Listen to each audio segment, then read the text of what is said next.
अब बढ़ते हैं आगे, बुलेटिन की शुरुआत करते हैं बड़ी खबर से। संभल हिंसा पर मुख्यमंत्री योगी आदित्यनाथ का बड़ा अभियान सामने आया। बड़ी खबर आपको बता रही हैं, विधानसभा में संभल हिंसा पर बोले सीएम योगी। संभल में वर्चस्व के चलते हिंसा हुई, जिसने माहौल खराब किया वो बचेगा नहीं। सच पर पर्दा डालने की कोशिश की जा रही है। दंगों और दंगाइयों के प्रति जीरो टॉलरेंस नीति अपनाई जाएगी। गला घोटने वाले बदलाव की बात करते हैं और खटाखट को जनता ने सफा चट कर दिया है। यूपी में किसी भी निर्दोष पर कार्रवाई नहीं होगी।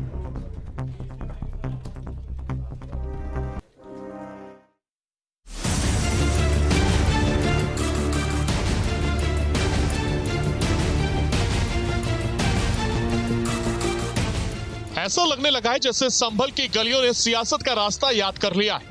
तभी तो किसी न किसी तरह से संभल चर्चा में बना ही हुआ है। कभी मस्जिद को लेकर तो कभी मंदिर को लेकर, यानी मुद्दा सीधे धर्म से जुड़ रहा है। एक बार संभल के प्राचीन मंदिर से सटे कुएं की खुदाई की जाती है और इस बार खुदाई में 3 अन्य मूर्तियां मिलती हैं। इन मूर्तियों की लंबाई देखने में 7 से 8 इंच के तकरीबन मालूम पड़ती है। हालांकि संबंधित विभाग इस बात की पूरी पुष्टि अपनी रिपोर्ट में ही करेगा। कुएं की खुदाई से जो मूर्तियां मिली वो मां पार्वती और गणेश भगवान की हैं। साथ ही लक्ष्मी मां की मूर्ति भी निकली है। फिलहाल पुलिस ने खुदाई का काम रुकवाकर कुएं को लोहे के जाल से बंद करवा दिया है। वैदिक पुराणों के अनुसार संभल में 68 तीर्थ और 19 कूप माने जाते हैं। इसी को लेकर के जिला प्रशासन अब खोज कर रहा है। डीएम का कहना है कि अन्य कुओं की भी खोज की जा रही है। जो प्राचीन कूप और मंदिर हमें मिला, उसी की खुदाई जारी थी। कल लगभग 10-12 फीट खुदाई हुई थी। आज जब खुदाई की प्रक्रिया आगे बढ़ रही थी तो उसी समय पहले माँ पार्वती जी की जिनका सिर टूटा हुआ है वो मूर्ति मिली और उसके बाद भगवान गणेश की और माँ लक्ष्मी जी की, ये 3 मूर्तियां हमें मिली। ये सारा इन्वेस्टिगेशन का विषय है। अभी तो केवल मूर्तियां बाहर आई हैं और उसके बाद देखते हैं कि कैसी मूर्तियां अंदर गई, क्या हुआ क्या नहीं हुआ, ये थोड़ा विस्तार से जांच करने के बाद पता चलेगा। खैर, पुलिस इस पूरे इलाके की अब सीसीटीवी और ड्रोन के जरिए निगरानी रख रही है ताकि किसी भी तरह की कोई संदिग्ध गतिविधि न हो सके। इस वक्त मौजूद है हम जहाँ पर जो शिव मंदिर है, यहाँ पर 40 साल बाद मंदिर खुला है और आज सुबह से ही भक्तों की लाइन लगी हुई है। यहाँ सुबह से पूजा अर्चना करने हिंदू समुदाय के लोग आ रहे हैं और यहाँ पर जो आज जो यहाँ पर 3 मूर्तियां मिली है खुदाई के दौरान, जो कूप था उसमें खुदाई चली थी। मैं अपने कैमरामैन से कहूँगा यहाँ की तस्वीरें जो यहाँ पर 3 मूर्तियां मिली है यहाँ पर पार्वती की और बताई जा रही है। इसको लेकर के यहाँ पर 3 मूर्तियां मिलने के बाद खुदाई को रोक दिया गया है। यहाँ पर पुलिस प्रशासन मौजूद है। इसी कूप के अंदर जो मेरी कैमरामैन दिखा रहा है, उसी कूप के अंदर 3 मूर्तियां मिली है। मूर्तियां मिलने के बाद अब खुदाई को रोक दिया गया। तमाम यहाँ पर हिंदू समुदाय की भीड़ देखने को मिल रही है। मैं अपने कैमरामैन से कहूंगा दिखाएं यहाँ की तस्वीरें, किस तरीके से मंदिर पर एक आस्था की उत्साह देखने को हिंदू समुदाय में मिल रहा है। इसको लेकर तमाम यहाँ पर भजन कीर्तन किए जा रहे हैं। इसी को लेकर तमाम यहाँ पर जो मंदिर पर श्रद्धालुओं की जो भीड़ उमड़ी हुई है, दर्शन कर रहे हैं, पूजा पाठ कर रहे हैं, भजन कीर्तन कर रहे हैं। यहाँ की महिला भी बहुत और यहाँ पर पुलिस प्रशासन की तरफ से तमाम पुख्ता इंतजाम किए गए। और यहाँ पर ये भी बताया जा रहा है कि 3 मूर्तियां मिलने के बाद यहाँ पर जो खुदाई को रोक दिया गया। खुदाई रोकने के बाद लगातार इस तरीका से संभल में जो शिव मंदिर 40 साल बाद खुला है, इसको लेकर कहीं ना कहीं हिंदू समुदाय के लोगों में बहुत उत्साह देखने को मिला है। और उत्साह देखने के बाद लगातार यहाँ पर जो भीड़ है वो उमड़ती जा रही है। संभल की चर्चा अब लखनऊ में भी हो रही है। यूपी विधानसभा के शीतकालीन सत्र का पहला दिन और चर्चा होने लगी संभल पर, यानी विपक्ष पर जनहित के मुद्दे बेशक ना हो, मगर संभल पर सियासत करने का समय भरपूर है। देखिए, वो अधिकारी जानते हैं कि जब कभी निष्पक्ष जांच होगी तो अधिकारी फंसेंगे, इसीलिए अधिकारी सच छिपाने के लिए बार बार गलती कर रहे हैं, सच छिपाने के लिए गलती कर रहे हैं। अखिलेश यादव के बयानों का और संभल की चर्चाओं का सीएम योगी ने तफसील से जवाब दिया। सीएम योगी ने कहा कि पुराण भी कहते हैं कि भगवान विष्णु का 10वां अवतार भी संभल में ही होगा। आप लोग सच पे पर्दा डालने का प्रयास कर रहे हैं, लेकिन एक चीज नोट करना कि सूर्य को, चांद को और सत्य को बहुत देर तक छुपा कोई नहीं सकता है और सत्य जरूर सामने आएगा। और उसी सत्य के बारे में कहा जा रहा है। नेता प्रतिपक्ष कह रहे थे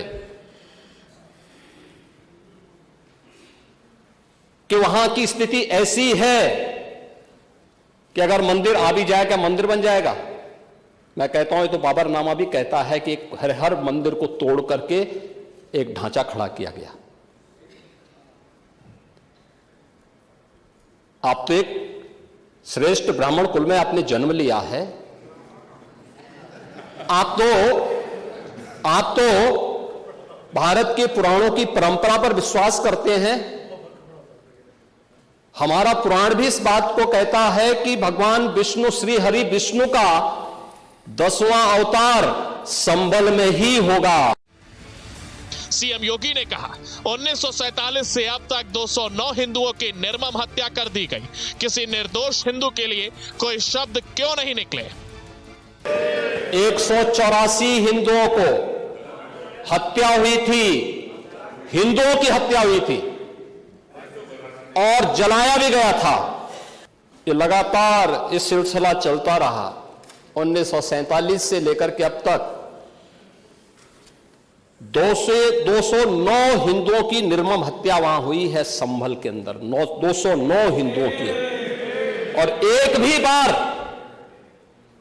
बार किसी ने उन निर्दोष हिंदुओं के लिए कभी दो शब्द नहीं कहे, उनके प्रति, उन परिवारों के प्रति संवेदना के शब्द नहीं कहे। खैर, संभल की सियासत सत्र तक पहुंच चुकी है। बड़ा सवाल यह है कि एक तरफ खुदाई हो रही है तो दूसरी तरफ सियासी हल चलाया जा रहा है। क्योंकि एक तरफ विपक्ष को मुस्लिम सियासत का साथ दिखना है तो बीजेपी को सनातन साथ का भरोसा भी जताना है। Team news state. और संभल में 46 साल पुराना मंदिर मिलने के बाद मंदिर के ठीक सामने कुआं मिला था। उस कुएं की खुदाई की जा रही है और खुदाई में अब तक क्या क्या मिला है वो भी आपको ग्राफिक्स के जरिए समझाते हैं। अब तक खुदाई में क्या क्या मिल चुका है। कई प्राचीन मूर्तियां बताया जा रहा है कि खुदाई में मिली हैं। रामदूत हनुमान जी की मूर्ति मिली है। इसके अलावा महादेव की भी एक प्राचीन मूर्ति मिली है। मां पार्वती की खंडित मूर्ति भी मिली है। इसके अलावा भगवान गणेश और कार्तिकेय की भी प्रतिमा मिली है। माता लक्ष्मी की मूर्ति मिली है और स्वास्तिक लिखी ईंट भी मिली है। तो लगातार खुदाई की जा रही है। ये अब तक की खुदाई में जो कुछ भी मिला है उसकी जानकारी। रामदूत हनुमान जी की मूर्ति मिली है। ऐसी कई प्राचीन मूर्तियां अब तक की खुदाई में मिल चुकी हैं।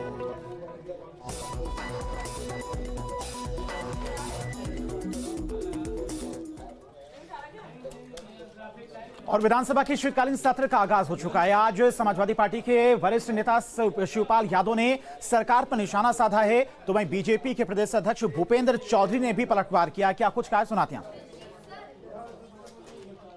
भारतीय जनता पार्टी की सरकार सौहार्द को खत्म करना चाहती है। अभी तक बेईमान सरकार और भ्रष्ट सरकार इस समय है। देखिए, बजट खर्च करते नहीं और बजट का बंदर बांट होता है। समाजवादी पार्टी का इतिहास हमेशा अराजक लोगों के साथ रहा है, अराजकता करने वाले लोगों के साथ। संभल में जिस प्रकार की घटना हुई और उस घटना में जिन लोग की भूमिका थी उनके खिलाफ कार्रवाई ना हो, सरकार विधि सम्मत कार्रवाई ना कर सके, इसके लिए इस विषय को अनावश्यक ये लोग तूल दे रहे हैं।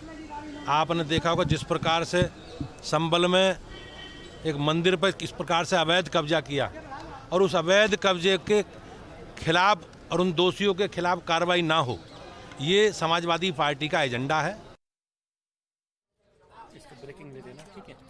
और न्यूज स्टेट संवाददाता आलोक पांडे ने यूपी सरकार में मंत्री ओपी राजभर से कई सारे